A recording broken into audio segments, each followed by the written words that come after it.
Welcome to the Awakening Women Show. I'm your host, Leanne Oaten, a former counselor with a background in counseling psychology. I'm a mentor for high-achieving, ambitious women with over 13 years in the mental health and empowerment space. I've guided hundreds of women and have influenced over 100,000 through my platforms, podcast, and other courses, programs, and mentorship. I'm also the creator of the Relationship Clarity program, formerly known as End the Cycle, which you will hear me mention a lot of times as we go through the episodes. This program is to help women break free from destructive relationship cycles and come to clarity and power about their next step. This show is for the woman who knows her relationship struggles go deeper than the usual conflict. You know there's something more going on, but you can't quite nail it down or pinpoint what that is. You'll find clarity here, empowerment, truth, and validation. Clarity on whether your relationship can be healed or whether it's time to reclaim your life and move forward. What started as me sharing my own experiences quickly became a movement because the truth is, so many ambitious, successful women are stuck in confusing and draining relationship dynamics while trying to rise in every other area of their life, career, motherhood. This is you, you're not alone, and you don't have to keep living this way. Inside this podcast, you'll hear some of my most downloaded episodes, plus fresh content designed to help you break patterns, reclaim your wholeness, and decide once and for all if this relationship is where you belong. I'm so glad you found this space. Let's dive in.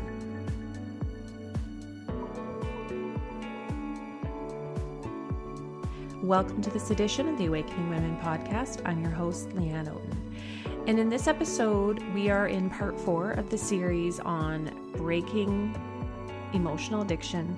And what we're doing here is just bringing awareness and awakening to what this actually is. Because for many of you that are landing here, this is a new revelation. Because the more that I've been talking about it, the more I am getting women coming through my DMs, through my emails. I just listened to this podcast, or I just saw your post and my mind is blown and I didn't see this before, and they are just eating it up. I've had the odd one challenge this, but whatever. Do they have clinical psychology training? No, they are likely just not willing to see their own part in their own suffering. So if you're ready to see your own part in your own suffering and you want to change it, then stick around, stick with me.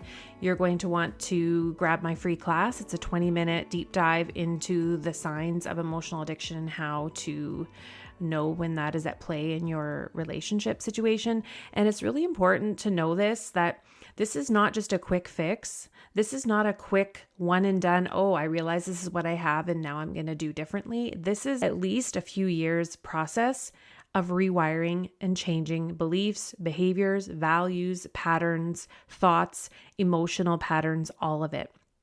So this is not a small thing. And I don't bring this out lightly because I know what is really involved in breaking those patterns. And it is not just leaving the relationship. It's not just leaving the relationship you're in. It's not staying single for 10 years and swearing off all men. That doesn't do it either. None of that works. You will likely end up dating and in another relationship with a very similar type of patterning until you rewire the patterning. And how do you do that? You do that by looking at yourself. You do it with the very difficult and even painful work of looking at your own patterns. That is the only way we can change. So just walking away and leaving is a band-aid. That's why this whole conversation you've been hearing around the trauma bond is it's a symptom. Because what we're really dealing with is a lifetime. Oftentimes for women, it's starting in as young as 10 or 11 or 12 years old. These patterns are already there brewing, and they're from some kind of trauma, relationship trauma in childhood with parents, abuses, things happening. Sexual abuse is one. It's a really serious issue and I don't take it lightly. Now, before I go into this, I always want to have a disclaimer that I am a former counselor. I'm a former registered counselor. However, I'm no longer practicing as a counselor. I offer emotional coaching and guidance for women who are in these patterns, but it is not psychotherapy. It is not trauma therapy. It's action-oriented, solution-focused, around how do you start to break these patterns. The unfortunate thing is, I would say 99% of all counselors or therapists that you would go to would completely miss this as the reason why a woman cannot escape a relationship she knows is bad for her. She knows it is not good, but you still stay. This is why women get beaten and hit and still stay. There's something more at play here than just, oh, it's bad, I need to go. And oh, it's just a trauma bond, so I just need to leave and then I'll be fine. Yes, that's part of it. But unless you deal with the patterns within you that have created this pattern and this condition and this propensity to end up with these types of men, you will keep repeating it. And I've seen it time and time again. I have seen women, and I experienced it myself, thinking, oh, I just need to leave this and find something different. You think that it's something different until you're several years in. Maybe you're a mortgage in, your shared finances in, you've blended your kids up with other people, and now you're realizing, oh, this is the same jackass that I just left. It's the same shit. And then they go, oh, all men are shit. All men are shit. No, it's that like they say, your picker is broken, right? And that's truly what it is, because holding men accountable doesn't hold ourselves accountable. That's a really victim way of looking at things, because we can't change men. If we knew how to change men, ladies, we would have a book or many, many books written by women that realize I can change a man by going all in and obsessing and controlling and micromanaging and manipulating and overfunctioning in these relationships. And I've found the way to change them from abusive to non-abusive. There'd be books everywhere. Those books don't exist for a reason. And so there is no point. And so many people will say, oh, we have to hold men accountable. We have to hold men accountable. No, we don't. They need to hold themselves accountable. We hold ourselves accountable. What are we going to stick around for? What are we going to tolerate? What are we going to keep making excuses for and making okay and allowing ourselves to keep being put in harm's way? I'm really here for powerful women who know that they're tolerating way too much. They just don't know how to break out of it. I'm here for the women that are ready to do the work. They're ready to invest in themselves. They're ready to find a solution. And it's a long-term strategy. This is not a quick fix, oh, I think I'm fixed 3 weeks in, and you drop whatever therapy if you're doing therapy for that. Or you read a book and you think, okay, I'm fixed. No, this requires a dedication like nothing else you have ever done. It's healing emotionally. It's emotional sobriety. This is what I am teaching and helping women through in real time inside of my mentorship, The Collective. We are coming together as women to practice these principles, these new behaviors, because they take time. They take years to replace with the old ones. There's relapse. There is going back into old patterns. There are triggers. There is pain. There's discomfort in the process of learning new ways of being. So if you would like to join the collective and get mentorship with me, I have 2 tiers available. I have one that you can go through the emotional addiction process. That is my program to help you do that and join the community for that.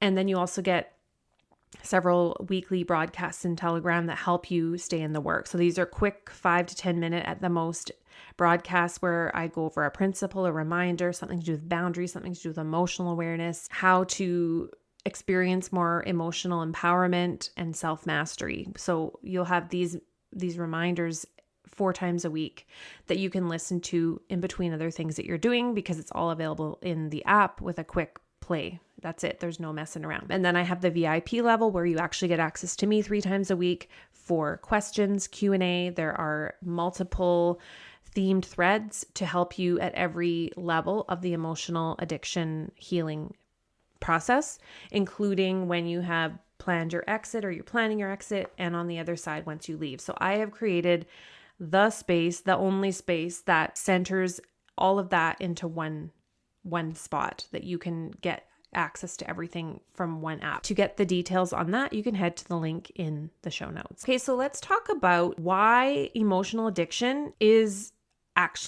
could be more dangerous than many other addictions. We think alcoholism is dangerous. We think drug addictions are dangerous, and they are. I would not want anybody to say I'd rather be drinking a bottle of wine every night than being in this relationship. The truth is, when you have emotional addiction, there are other addictions often underneath that are going on along with it. And one of the common ones with women that I have worked with is oftentimes emotional eating. That was something that came up for me. I had an eating disorder at the age of 15. I started having those issues actually before that. And it's very common for those 2 things to coincide. I won't go into why that is right now, but that is very much a connection. So there are other addictive behaviors that you have that aren't just about this relationship. So it's about healing the root cause. But what I want to talk about here is why this is dangerous, and you must not minimize the danger of staying asleep, making excuses for, and pretending there isn't a problem in this relationship. Just thinking leaving is enough is another mistake women make. The first is that it hijacks your nervous system constantly, because even when you're not maybe experiencing some kind of interaction with him, like an incident or something happening, you're obsessing over the relationship and thinking about him 24/7. And if you really are aware of it or not aware of it, you'll see it's true. One of the challenges I gave the collective women a couple of weeks ago was to track how many times a day they caught themselves thinking about him or the relationship. And many of them were just blown away by that. So that's just a simple way to know that you have a problem. It's not supposed to be something you're always thinking about and feeling frozen and just kind of locked into it. Obsessive behavior. And then along with the obsessions come the compulsions, right? That's where the addictive behavior comes into play. Because then we have these compulsions to numb ourselves and distract ourselves from what it is that we are feeling. So any addiction is there to mask our own pain. Any addiction. But when you are in these relationships, there is an obsessive nature to them. You will find you are always preoccupied with the relationship and him, what he's doing, what he's not doing. And when you're doing that, your body is reacting to these adrenaline spikes, these cortisol surges. You'll notice that your sleep is disrupted and you're just feeling clenched, like tense and on edge, walking on eggshells. And so over time, your immune system, your heart, your metabolism all start to feel a toll. And this is why women in emotionally addictive relationships have higher rates of autoimmune disease, anxiety, depression, and other chronic illnesses. You can develop a heart condition or have a stroke from this type of stress that is unrelenting. Because even if you're not going through a current abuse situation in this moment, or right now he's being okay, when you're honest with yourself, it's eating up all of your mental and emotional capacity. Number 2 is it hides behind normalcy. You can be successful on the outside, and the women I work with are. They have everything from the outside that looks right. They're intelligent. They've created wealth and financial success for themselves, but they're still glued and hooked to a man that is not good for them. And this is because it's emotional and it masquerades as love, loyalty, and hope. That is how they see it, but that's not actually what's happening. But other people around you don't see it because they think he's Mr. Wonderful. They think that you have this dream life and everything that anybody would ever want. They may even be jealous of what you have. They don't know what's going on. So it's socially acceptable. And these patterns go hidden and go on for decades. Some women I've worked with have been in these things for 30 plus years. So we have to really make sure that we're not slipping into denial and making this a normal thing. But it will seem that way because outside people will be like, I loved him. I thought he was such a good guy. He was so good to you. He was such a good dad. He was blah, blah, blah. And then you're like, oh, wow, maybe there's something wrong with me because that's not been my experience. Number 3, it keeps you in danger without those clear external triggers. So unlike a substance addiction where the damage is usually quite visible, especially if there's hangovers or overdosing, like binge drinking, you're drinking too much and you don't feel good. There could be legal troubles if you are drinking and driving or you get those DUIs. Emotional addiction, though, manifests as a slow erosion of your confidence and your boundaries and your self-worth. And the damage is cumulative, but it's subtle until it suddenly hits with physical or mental health crises. So it's really important to understand that it's invisible because us women, we can make sure that we are showing up in a way that looks good from the outside. We take care of our bodies. We do our hair. We do our makeup. We take pride in how we look. We pour into our children, into our family. It all can look really good from the outside. We can be successful. People look from the outside thinking she's successful. And so it really can mess with our perception of how things really are. Number 4, it tricks the mind into complicity. You rationalize, excuse, and justify behavior that's harmful because your emotional craving for this attachment overrules your logic. We are too much in these relationships in our emotion, not in our logic. We need to bring more logic online and work with our mental thought forms. This addictive high is that sense of hope and those periods of intermittent affection or reconciliation feels really irresistible. Even when your rational mind knows this is not right. This is not right. This feels really good right now, but just an hour ago, he was gaslighting me, or he was saying something awful to me, or was treating me poorly. And now all of a sudden he's being nice. And it just creates this mental splitting in a sense. And you can start to feel like you have borderline personality or bipolar. And if you are someone that was diagnosed with something like that, be very aware that I'm not saying to undiagnose you or anything like that, but be aware that if you're in one of these relationships, if it didn't cause it, it's certainly making it a whole lot worse, because the type of dynamic you're in is constantly triggering those episodes. It certainly isn't going to help you fix that and make it better, even with medication. Many women have been on medications, high doses of sleep medications when they come to work with me. I've seen some pretty dangerous things. And we have to look at like the whole picture. And I'm talking about successful women, professionals, doctors. It's not like would be seen on the outside as like they're drug addicts, but they're misusing things like sleeping pills or other types of medications. Please, if you are using anything, if you are drinking more than 1 or 2, I think, per week, I think that's on a high end. If you are reaching for alcohol or ways to numb out, make sure that you are aware of what's causing you to do that. And it's emotional and it is traumatic. It is from traumatic injury. Number 5, withdrawal is constant and context dependent. You don't just detox one time and you're one and done. Emotional withdrawal triggers every time he lies, disappears, stonewalls, goes silent, crosses a boundary, refuses to talk to you, just goes cold. Your nervous system then is on high alert. And this is constant because it can be so subtle. And many of the women I work with are very intuitive and very attuned and receptive to people's shifts in moods. You probably are. You notice this in not just this relationship, but others. So your nervous system is in constant hyper alert. This creates anxiety, insomnia, and emotional reactivity, as well as those compulsive behaviors that keep you trapped in the long term. Emotional reactivity is very common for women who are in these relationships. They feel like they don't have any control over their emotional reactions. And then it's just deemed as PMS, or you're just crazy, or you're too much, or you're unhinged, when the whole thing is being mislabeled.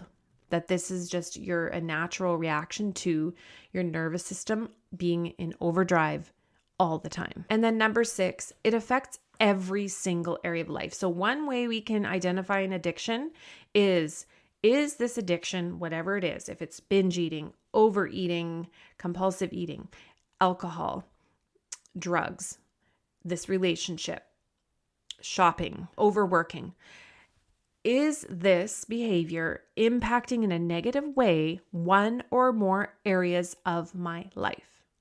And is there more than one person I trust in my life that has said that this particular behavior, pattern, or relationship is worrisome to them, or they're concerned for me, or they see it as a problem? Those are 2 ways you can identify an addictive pattern. And so when I'm speaking of relationship addiction, every woman could say, which I do, I say, let's look at every area of your life and how is being in this relationship cycle impacting it. So we look at health, your money, your success, your parenting, your mental well-being. Look at it all. How is being in this impacting in a negative way? So you will be able to identify that it is impacting in a negative way one or more areas of your life. And if you are in something that you know is risking your life, your health, and you stay, well, that is the epitome of an emotional addiction, because you're not seeing the danger And you have to be able to see that you are unwell. I'm going to be really blunt. This is a conversation I had to have with myself. There's something not working well from within when you are continuing to stay in something you know is hurting you. And I want you to just be honest with yourself. Stop making excuses and minimizing how bad it is. So I want you to admit to yourself that this has gotten unmanageable, that this is really bad, that this is impacting one or more areas of my life in a negative way, and that other people are expressing concern or they have expressed concern. And then when you have tried everything that you know, therapy, books, podcasts, YouTube videos, and nothing's working and you still feel glued to this relationship, even though you know you should leave, then it's time to get other specialized help. You need to get support and be in an environment that helps you break this addictive pattern. And so this cannot be compartmentalized. It spills into all areas of your life, your work, your family, your friendships, your finances, your self-care, your self-worth. And the most important, like I've said, is your health. You can get cancer, autoimmune, heart disease, strokes, lots of serious health issues from being in these relationships because of the level of stress that it brings. It all impacts one another. Your identity, purpose, and decision-making, they're all compromised. And this is the reason why leaving the relationship isn't automatically just like a magic healing bullet. It's not, we can't go into magical thinking that, oh, now I'm aware of this and I can change it. Or, well, yes, that's the first part, but you need to get the right support for that. The second is that it's all just going to get better. I have this fantasy that one day he's just going to wake up and it's all going to get better. You're not thinking clearly. And so when you're not thinking clearly, you need someone else to help you who's been through the fire, who is thinking clearly, who can be that accountability and be that mentor for you. And we have to recognize that it's not about him. It never was, because that addiction is within you. He has his own demons and his own darkness and his own shadow work, but he's not doing that work, and nobody is going to ever make him do that work. So it's time to flip the script and say, I need to fix me. This has gotten unmanageable, and here's how, and here's why. And here's why I need to save myself, because I'm noticing my mental health going downhill. Women have said to me that they have really dark thoughts. They have thoughts of self-harm. Some women do harm themselves. Some women end their lives. This is not a joke. This is not a little thing. If you're noticing dark thoughts, you feel that depression sinking in, your health is deteriorating. What are you going to do about it? Are you just going to sit and hope? Because if that is what's happening, you're in those later stages and you need intervention. You need like fast intervention, something that can help you flip that script and flip that switch right now. And this is what I do when women come into the collective, is they are given a process to go through. They're given access to me, especially if you're in the VIP, and they're given access to each other because they can help each other if they are experiencing a relapse in patterns. They can say, hey, I'm noticing this. This is coming up for me, and they can connect with each other. That's a really powerful thing to have when you're breaking an emotional addiction. So I invite you to check it out. As I said, the link will be in the show notes of this episode. And if we're not open for enrollment at the time you're listening to this, just click on that link and you will see there will be a place to get on the wait list for the next enrollment period. My goal is to awaken women to this, because there are so many women and children suffering and put in harm's way because of this issue, and is overlooked. It is hidden. It happens behind closed doors.